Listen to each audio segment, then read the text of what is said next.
Well, I'm a little infused with the spirit of Mozart in this Mozart house in Augsburg. With me, Reinhard Goebel and Mirijam Contzen. It's amazing how much I have learned this morning about Leopold, because the received wisdom is that he was the kind of child exploiter, the slave driver, that he pushed Mozart around all over the world. And in fact, he was such a learned and educated man. And you can see where all that learning of life came from that became so important to Mozart. Reinhard, the spirit of Leopold, the context of Mozart's music is important to you, isn't it? Hearing it in the context of the time. Sure, since I think that Leopold Mozart guided his son from place to place in order to learn the gallant taste of the time, which was important since the placement of a composer depended on how he was the master of the styles. And certainly Leopold considered himself not a top composer. Otherwise he would have said, "Oh, honey, let's stay home and you learn my way of composing." But he showed him the different the centers of Europe. And I think without this influence of Mannheim, of Paris, of London, Mozart's compositional style would have been completely different. So let's say the Mozarts were, if you compare them with the Bach family, a very modern family with 2 children only, and not 20 or 16 in a row. So it was a fortune of the young Wolfgang Amadeus Mozart to have this father and to learn with him the different styles of the different capitals, but in general the galant style of the years 1750 to 1780. And once he had absorbed all this experience and all this music on his travels, was there an element of rebelliousness in the young man then to non-conform, to break out? No, certainly not. The rebelliousness came when the first travel without the father, the travel to Paris, which started actually in Augsburg. Imagine that the boy was 21, and that were the first days without the guidance of his father. There was certainly not the slightest rebelliousness against the father's influence before.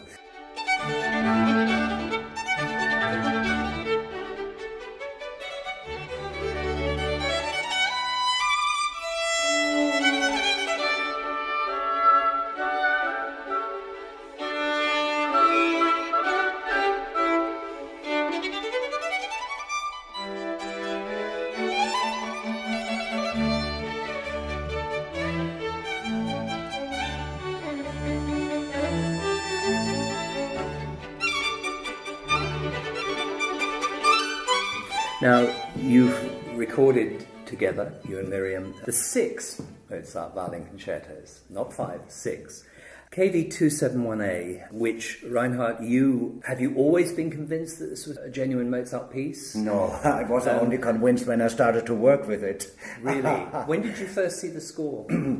10 years ago, but that is not the question that one sees the score. One has to hear the music and then to compare the score with the other concertos. So one sees that every detail goes up logically between number 1 and number 6.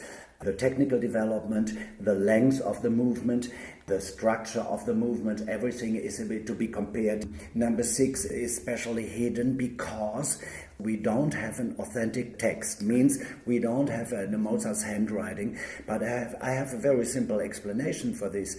The number 6 is, together with number 1, the only concerto that has an international standard. So the number 3, 4, and 5 have this kind of Turkish and Alpine and Salzburgian style interludes in between, and only number 6 and number 1 are international concerts with a big rondo at the end, but a rondo without pam-pam-padim, this kind of folk tunes, and therefore it was the easiest to sell this concerto. The question is, was it sold on the first travel to Paris, or did somebody like Baron de Bagge buy it in the 80s in Vienna? That is the question. But we have as a heading over the text, composed the 17 Julio 1777 in Salzburg. So although this line could not be invented by somebody in the early 19th century or in the late 18th century, we have another detail that Baron von Schiedenhofen writes, I was today in the rehearsal for a concert of Mozart's. There was performed a flute concerto, a symphony, and a new violin concerto from 1777. It is from July. So there's no discussion. This must be the piece that was performed in mid-July in Salzburg. And you make an interesting point. There's a diary entry which speaks of Mozart's sister and the idea that he would not produce an old piece to play for her. Certainly not. Yeah, that's interesting. As a listener, the advance is dramatic. The orchestral writing is dramatically richer. Yeah, why not?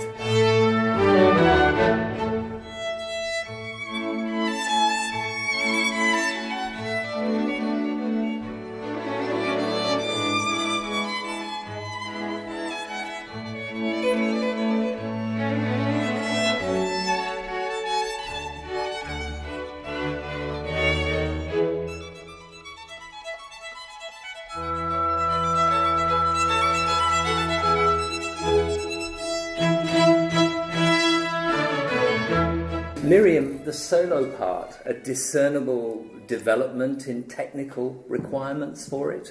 I mean, tell us a little bit about the technique that gave birth to the earlier concertos and the advance in this other piece, the sixth concerto. I must say it's really interesting because also for me, I have learned this concerto just now. I haven't played it when I was a child, like the other concertos. Mm-hmm.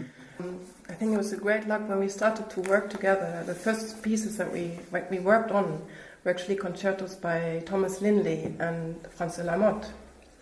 Then, knowing these pieces and having played music by Lamotte, I must say, if you play this 271A, I didn't think it was so much of a development in the technical way, because if you play Lamotte, you know he went up, in the last centimeters of your fingerboard. That's why context is so important. Yeah. Yes. Which he didn't do in the other concerti, but here did. But it didn't seem so new to me because I thought, okay, Lamotte did the same. He was influenced by that. Fascinating.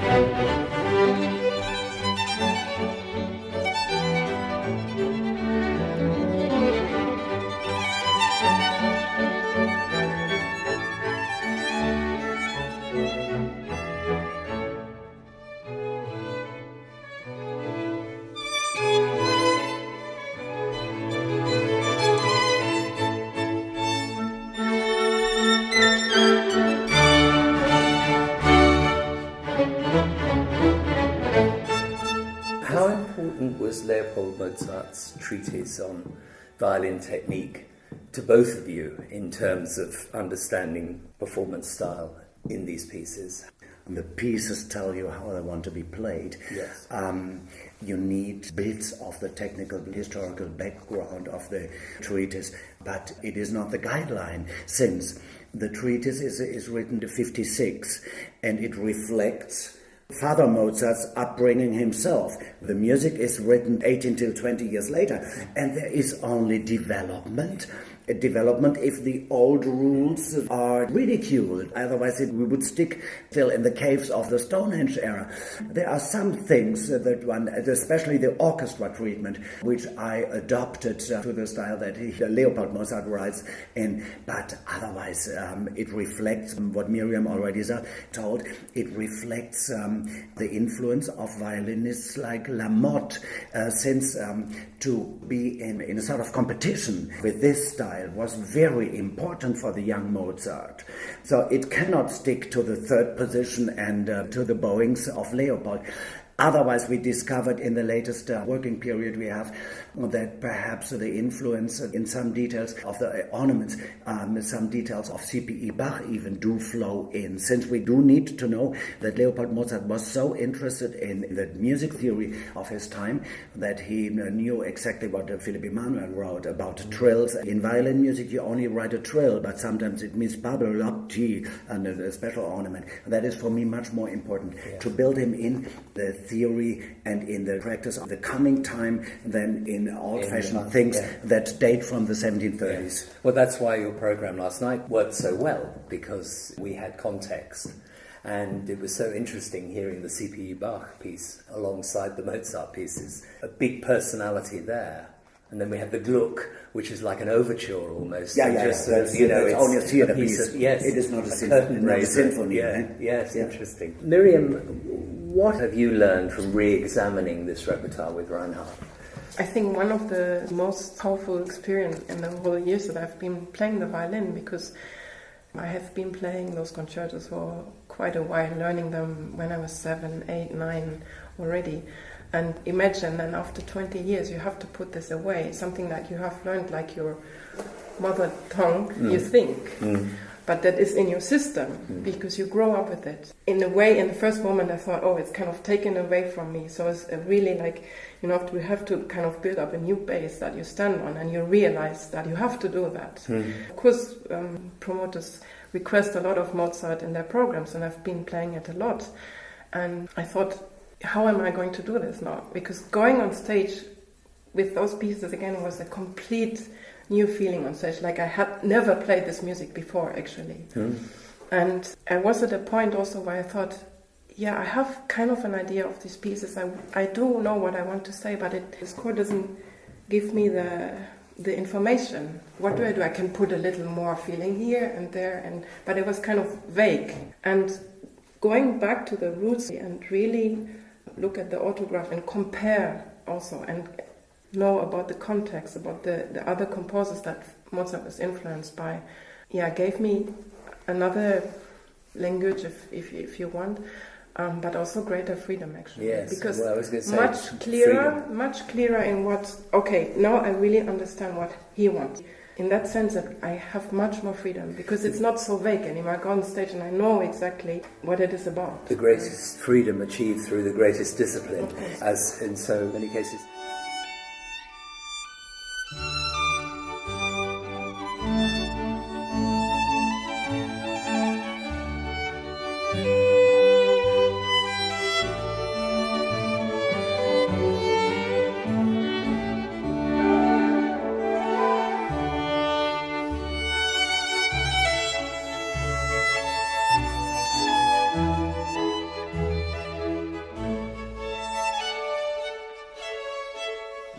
It's interesting to me, listening to the Adagio of KV 216 on the recording and last night, having grown up hearing it at half the speed. And what you lose is that vocal quality and the coloratura of the shape of the right. Yeah. And that really is revelation. But let me tell you one thing. In opposite to Miriam's experience, I hated Mozart always, and I hated the way it was treated. My teachers, even my famous teachers, couldn't give me answers about why this way, why not the other way. And when I then started with my last teacher, with Sashko Gavrilov, I made my debut with him, and he said, I take you in my class. And I said, Mr. Gavrilov, please, no Bach and no Mozart, since I do not want any opinion on this. I need my own time. To tell you the truth, I started with Mozart when I was 50. Everything before was gone. My teacher, Franz Josef Meyer, he played a wonderful Hafner serenade. I admired it very much in the time that I was a student. When I hear it now, then I think, okay, this was as old-fashioned as it was before. But we both treat the text in the critical way. Means nothing is changed just by à volonté, means that coup d'archet. Mozart, he was still a violinist at that time. His father wrote, "Honey, you don't know how well you play the violin." He changed into a piano player in the 80s, when he started in Vienna. But when he composed it, I think that every coup d'archet of the violin needs to be played, discuss the up bow or down bow, but it is pim pow. So these are 4 notes, and I never would allow anybody to cut it in pieces to make it 2 by 2, since then it becomes an adagio. So let's go to the utmost force to realize what he has written first. So bim ti ta da da, and then you come to a different tempo. Certainly for the fast movements, don't change any bow. Another thing that is important for me is to judge the theoretical surrounding. Why is this one a 3/4? Why is another movement a 3/8? Why is another movement a 6/8? So what does it mean for the tempos? I do say that allegro over is not an allegro, since there is no allegro in the room, in the air around us. There's only an allegro in comparison to 3/4 or to 3/8 notes. But this is something that most performers don't see, the technical or the theoretical base in the historical knowledge, in the knowledge of these times. And that is the most important step for me. Look, what does he quote? What does he reflect to? What is he built in? What is he building up? What is he building on? Yes. I just say, because you said about the second movement of the G major, I feel like it's a double tempo, like what you're used to. And of course for me it happened in the same way, but if you go to orchestras these days and you have maybe one proper rehearsal and you go and my feeling was always, but let's please not play too slow and not really time to change things in the rehearsal. This is so, how do you say in English, it sets you free, or set me free, to be able to play in this way. And actually this particular movement, I got so much freedom through it, because if you play it in this old traditional tempo, if you want, then every note gets the same pressure, and you don't know anymore what is actually the meaning of which note. Is an embellishment, or where does it go to? So the weight of every note becomes the same, and it makes everything being so difficult to actually find a way out of this. And the effect of that pizzicato too, it dances, it's there for a reason again, and at the slow tempo you wonder why it's there. It doesn't have the same effect at all.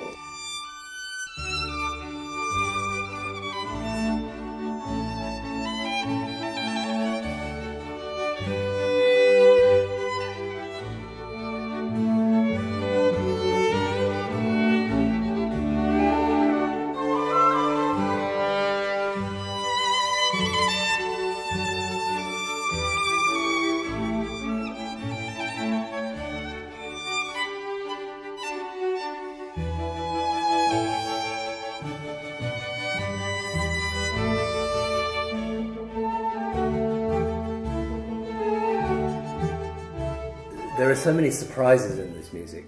The finale of 218 last night, so many surprises in that movement. You have no idea where it's going next. And surprises like that oboe, that sustained oboe note that... Beep! You never heard it before. It's like a bagpipe suddenly appearing. Yeah, that's right. Yeah, absolutely.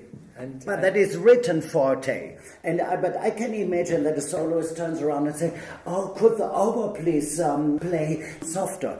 But the oboe has only forte for himself, so he makes no matter what it is. And this is what I describe in most performers perform the public opinion. Like in the 80s, that was not the third Brandenburg, that was the public opinion of it. Yeah. Nobody ever could have said, "Honeys, are we still in allegro quarters?" Bim, badadim, bididim, bididim, badadim, bidibum, bum, bum, bum, bididim, badadum. Since altos cannot play as fast, so the altos play an adagio and the violins play an allegro or whatsoever. Yeah, but let's see practical reasons. People did not rehearse, did not over-rehearse like we do these days. They had their text, that was contemporary music, and there wasn't forte. Please. So play a forte.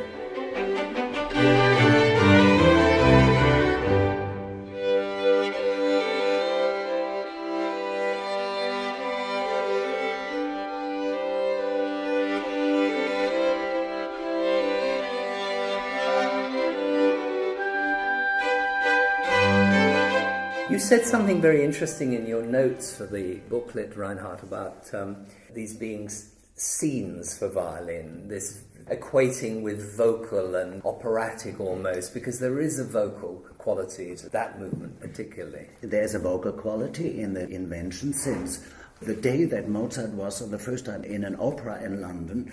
Leopold wrote the other day, he wants to write operas now, and that was his basic idea, to write operas. The other thing is, let's compare what the demands of a traditional violin concerto at this time were. It was the Nardini style, so the violin high up, or Leopold writes, Nardini schreibt einfach, spielt einfach, so third position, but it is only two violins, so that constantly do him, beam, dim, beam, dim, beam, dim, beam, dim, beam, dim, beam, dim, beam, dim, beam, dim, beam, dim, and there is no discussion between the orchestra and the soloist. And this is as well, for these days, for today, the advantage of the concertos. So let's say that they are so wonderful, interesting, but in the time it was a disadvantage, since people said, oh, these are no violin concertos. This is much too much orchestra. This is much too much elaboration. Look, Miriam has something like and under this long note, which comes from singing, it comes not from violin playing. Who wants to hear long notes? So is under there. You will not find another violin concerto with such a lot of orchestra participation, and that is a thing that one has to discover. And these are the places where most other interpretations fail, since they do as if the long note of the violin is the important thing, and what is done in the orchestra, which takes over the activity, is sort of hidden. And then you hear this long note and you think, why on earth this long note now? Analysis. Yes. Is the basement and is the reason of interpretation for me. Yeah. There is also a theatricality about these pieces as well. Oh, sure. I mean, this is theatre. That oboe note is theatre. And because it's could be heute kein Essen, heute kein Trinken. And people would sing,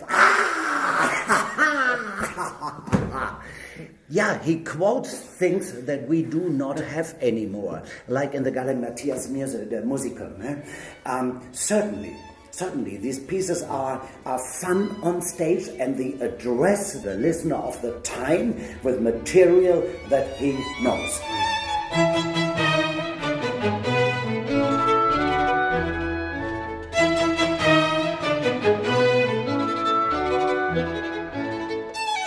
Speaking of the orchestra, you have found some kindred spirits here in Augsburg with the Bavarian Chamber Philharmonic Orchestra, only 14 years old.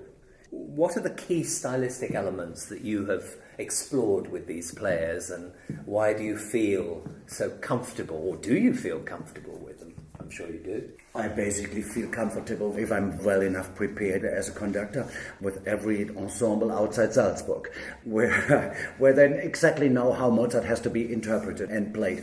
Look, the Bavarian Chamber Philharmonie is a pick-up ensemble like everything else at these days. But since the quality of violin playing is so much moved forward, you can have an ensemble that is marvelous and fulfills your demands in 2 days. It depends on what you tell them and what you ask them. And look, I'm still a violin player without violin, but I make clear design of every orchestra part, how I want it to be performed. So I'm that melange between a concertmaster and a conductor and the tonmeister as well. Only thing that counts is how does a group respond to your ideas, and that works basically very well. Yeah. And if you would ask me, why don't you insist anymore on original instruments, I would say, since the original instruments movement sticks to what has been done 20 years ago, this is no advantage for me at these moments. I go back to modern instruments, so that's part of my education program at the Salzburg Mozarteum as well, and I love modern players, yes. Full stop. We cannot listen with 18th century ears, but do you think audiences are listening differently now with all this experience they've had of more Sure, more but aware But the young historically players that are grown up with either Nikolaus Harnoncourt and Gustav Leonhardt and perhaps Reinhard Goebel and Christopher Hogwood, these young players do play differently, and the modern teachers, so Miriam's colleagues, do respond differently than 40 years ago to this movement. Nobody says, "Oh, how disgusting! Early instruments are not enough vibrato," and so this is all changed.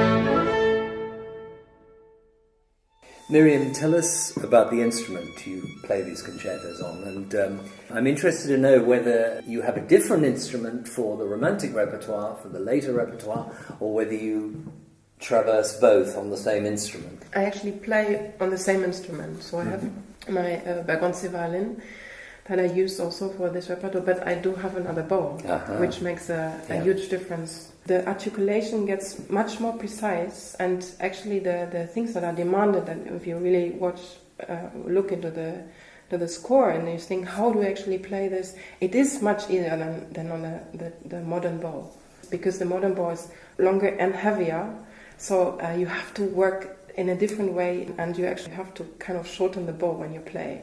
So I would not play without this bow again in this repertoire.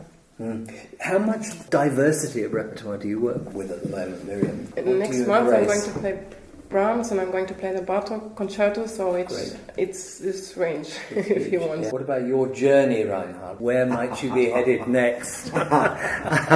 If you really discuss the heading, I mean going forward, it must be Beethoven number 4. Since I do not see any need going into the 19th century, which does not mean that I do not love that music, but I do not need to do everything I love. So I would not be prepared to do a Brahms violin concerto. But let me stick in the 18th century. I have a wonderful class in Salzburg, which I do teach as well, 17th as well, 18th century.